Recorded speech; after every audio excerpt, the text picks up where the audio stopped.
എല്ലാ കൂട്ടുകാർക്കും നമസ്കാരം. ഗീതമ്മയുടെ അടുക്കളയിലേക്ക് എല്ലാവർക്കും സ്വാഗതം. ഇന്നിപ്പോൾ ഞാൻ നിങ്ങളെ കാണിക്കാൻ പോകുന്നത് ഒരു ബട്ടർ ചിക്കനാണ്.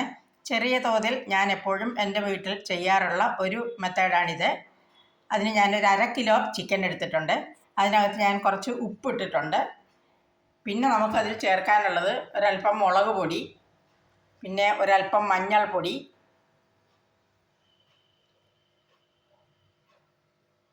പിന്നെ ജിഞ്ചർ ഗാർലിക് പേസ്റ്റ്. ഇത് ഞാൻ സൂപ്പർ മാർക്കറ്റിൽ നിന്ന് വാങ്ങിയതാണ്. പിന്നെ അരച്ച് ചേർക്കുന്ന കൂട്ടത്തിൽ നാച്ചുറൽ ജിഞ്ചറും ഗാർലിക്കും ഒക്കെ അരച്ച് ചേർക്കുന്നുണ്ട്. ഇതിപ്പോൾ സൗകര്യത്തിന് ഞാൻ മേടിച്ച് വെച്ചിരുന്നതാണ്. പിന്നെ വേണമെങ്കിൽ നമുക്ക് ഇത് കുരുമുളക് പൊടിയാണ്. അല്പം കുരുമുളക് പൊടിയും അല്പം ഗരം മസാല പൊടിയും കൂടെ ചേർക്കാം. ഇറച്ചിക്കൂട്ട് മസാല എല്ലാം കൂടെ പൊടിച്ചതാണ് അത്, ഗരം മസാല. അപ്പോൾ ആദ്യം നമുക്ക് ഈ ചിക്കൻ ഒന്ന് മാരിനേറ്റ് ചെയ്യാം. ചിക്കൻ മാരിനേറ്റ് ചെയ്ത് വെച്ചിട്ടുണ്ട്. ഇതിനകത്ത് ഞാൻ 1 സ്പൂൺ മുളക് പൊടിയും ഒരല്പം മഞ്ഞൾപ്പൊടി, ഒരല്പം ഗരം മസാല, പിന്നെ ഒരല്പം കുരുമുളക് പൊടി, ഇത്രയും ചേർത്തിട്ടുണ്ട്. പിന്നെ ജിഞ്ചർ ഗാർലിക് പേസ്റ്റും അതും ചേർത്തിട്ടുണ്ട്. ഇനി ഇത് നമുക്ക് ഒരു അരമണിക്കൂർ ഇത് റെസ്റ്റ് ചെയ്യാൻ വെക്കണം. അരമണിക്കൂറിനകം ഈ ഉപ്പും മുളകും മസാലയെല്ലാം പിടിച്ചതിന് ശേഷം നമുക്കിതൊന്ന് ചെറുതായിട്ട് വറുത്ത് കോരിയെടുക്കാം. ഇനി ഇതിൻ്റെ ഗ്രേവിക്ക് വേണ്ടി നമ്മളെടുത്ത് വെച്ചിരിക്കുന്ന സാധനങ്ങളാണ്. ഇത് 2 മുഴുത്ത സബോള അരിഞ്ഞു വെച്ചിരിക്കുന്നു. അല്പം തീരെ കനം കുറഞ്ഞല്ല, അല്പം കനത്തിലാണ് അരിഞ്ഞിരിക്കുന്നത്. ഒരുപാട് വാടണ്ട, ചെറുതായിട്ടൊന്ന് കുക്കായാൽ മതി.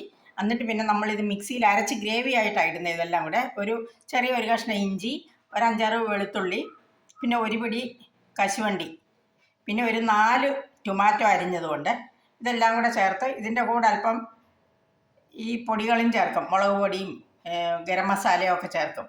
എന്നിട്ട് അതെല്ലാം കൂടെ നമുക്ക് അരച്ച് ലാസ്റ്റ് ചേർക്കേണ്ടതാണ്.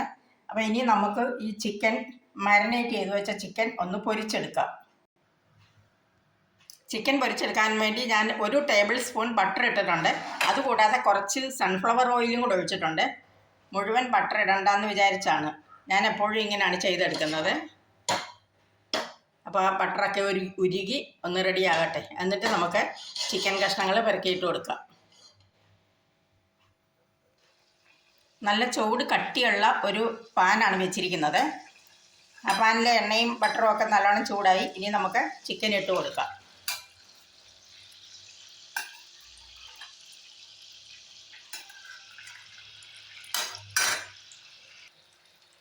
ചിക്കൻ എല്ലാം കൂടെ ഞാൻ ഒരുമിച്ചിട്ട് കൊടുത്തിട്ടുണ്ട്.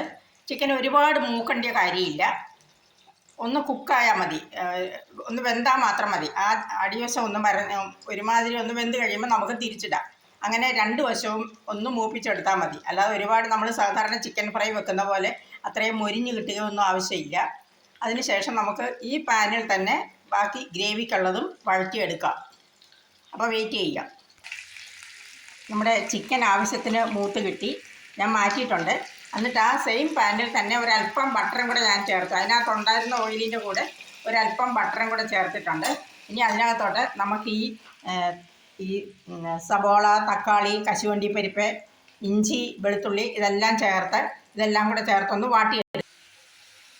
ഇത് ഒരുപാട് വാടണ്ട, ചെറുതായിട്ടൊന്ന് കുക്കായാൽ മാത്രം മതി. ആ തക്കാളിയൊക്കെ ഒന്ന് വെന്ത് കിട്ടിയാൽ മാത്രം മതി.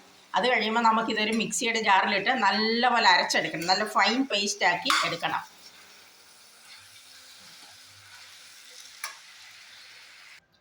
ഗ്രേവി എല്ലാം റെഡിയായി, പാനിലൊഴിച്ചു. അതിൻ്റെ കൂടെ ഞാൻ ആ ഫ്രൈ ചെയ്ത് വെച്ചിരുന്ന ചിക്കനും കൂടെ ചേർത്തിട്ടുണ്ട്. ഇനിയിപ്പം ഈ ഫ്രൈ ചെയ്ത ചിക്കൻ്റെ ആ ടേസ്റ്റ് ആ ഗ്രേവിയിലോട്ടൊന്ന് ജസ്റ്റ് ഒന്ന് ഇറങ്ങണം. ആ ചിക്കൻ്റെ ടേസ്റ്റ് ആ ഗ്രേവിയിലോടും കൂടെ പിടിക്കണം. അതുകൊണ്ട് ഒരു 2-3 മിനിറ്റ് ഇതൊന്ന് നമുക്ക് മൂടി വെച്ച് ആ ഗ്രേവിക്കകത്ത് കിടന്ന് ആ ചിക്കൻ ഒന്ന് തിളയ്ക്കണം. അപ്പോൾ അത്രയും നേരം കൂടെ നമുക്ക് വെയിറ്റ് ചെയ്യാം. അതിനുശേഷം നമുക്ക് ഫൈനൽ പരിപാടി ചെയ്യാം. അതായത് ഈ കസൂരി മേത്തിയും മല്ലിയിലയും ഒക്കെ ഇട്ട് കൊടുത്ത് ഒരല്പം ക്രീമും ഒഴിച്ച് നമുക്ക് ഇത് ഫൈനലൈസ് ചെയ്യാം. അപ്പോൾ നമുക്കൊരല്പം വെയിറ്റ് ചെയ്യാം. ആ ചിക്കൻ്റെ ടേസ്റ്റൊക്കെ ഒന്ന് ആ ഗ്രേവിയിലോട്ട് ഇറങ്ങിക്കോട്ടെ. കറിയെല്ലാം റെഡിയായി, നല്ലോണം കുക്കായിട്ടുണ്ട്. ഇനി നമുക്കിതിനകത്തോട്ട് ഈ കസൂരി മേത്തി ഇട്ട് കൊടുക്കാം. കസൂരി മേത്തി ഒന്ന് പൊടിച്ച് എടുക്കണം. എന്നിട്ടത് പതുക്കെ ഇട്ട് കൊടുക്കാം. കസൂരി മേത്തി ഇട്ട് കൊടുത്തു. പിന്നെ കുറച്ച് ഈ ഫ്രഷ് ക്രീം അമൂലിൻ്റെ ഫ്രഷ് ക്രീമാണ് ഞാൻ ഉപയോഗിച്ചത്. പിന്നെ കുറച്ച് മല്ലിയിലയും.